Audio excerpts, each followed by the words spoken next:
An investigation into credit card fraud led Ramsey County investigators to discover illegal firearms at a Maple Grove Airbnb.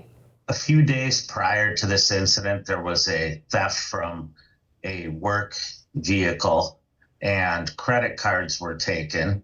And the suspect was also photographed by a neighbor as he was leaving the scene. Law enforcement tracked down the 17-year-old suspect after the county's auto theft team recognized him from surveillance footage. Investigators discovered on social media that the suspect was throwing a birthday party for himself.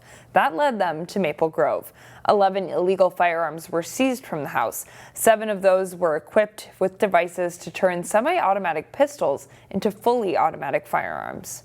I don't think there's a suburb that hasn't had an incident involving an Airbnb, and that's why the suburbs now are really cracking down on the licensing for these. Last March, Plymouth police broke up a party where someone was fatally shot. A vote to enact policing changes in Brooklyn Center following the death of Daunte Wright will have to wait a little longer. The decision to delay comes after the police chief said he did not feel comfortable implementing some of the proposals. An implementation committee has worked on police reform for more than 2 years. Proposed changes include recommending police to avoid pulling drivers over for broken taillights, expired license tabs, or objects hanging from a rearview mirror. It also recommends that police avoid consent searches unless there's probable cause of criminal activity. The decision to table followed a lengthy discussion. We need to sit down with police leadership, because I think that there isn't a misunderstanding about what the community is recommending. I think there's a misunderstanding about whether the police department supports it. And that's what's bringing us to this point right here where we can't get the council to vote.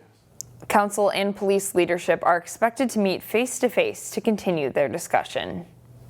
Some area Rotarians got a science lesson Tuesday afternoon. Infectious disease expert Dr. Michael Osterholm spoke with Golden Valley and St. Louis Park Rotarians over Zoom. Osterholm explained one of the scientists' latest concerns, prion disease. It appears in chronic wasting disease in white-tailed deer. Osterholm says while it hasn't happened yet, it's only a matter of time before that condition reaches humans. He also answered questions about COVID-19 and polio and encouraged Rotarians to get their COVID-19 and RSV vaccines. The city of Plymouth is taking a look at expanding its ice center. Kevin Miller has more on plans for that project. The 3 ice rinks at the Plymouth Ice Center don't get much downtime. All 3 of them are programmed from 6 a.m. to 11 p.m. every single day of the week. It is a very busy facility. It sees over 800,000 people into it a year. The Wayzata Youth Hockey Association spends a lot of time at the rinks.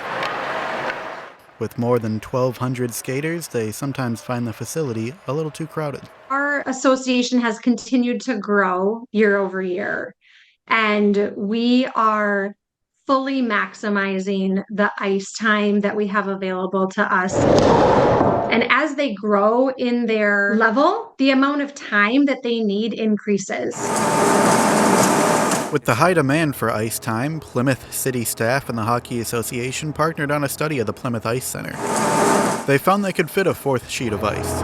In September, they got approval from Plymouth City Council to continue studying an expansion. It's a long-term project. We're probably in the 5-year time horizon. Estimated costs for the project are around $35 million.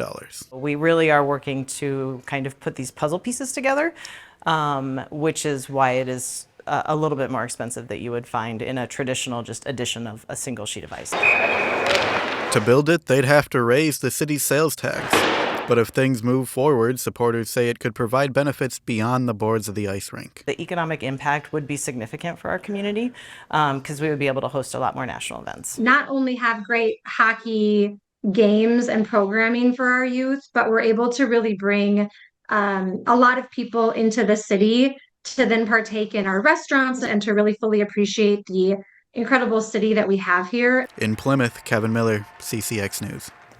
To levy a local sales tax, the city would need approval from the legislature. Voters would also have to approve it on a ballot.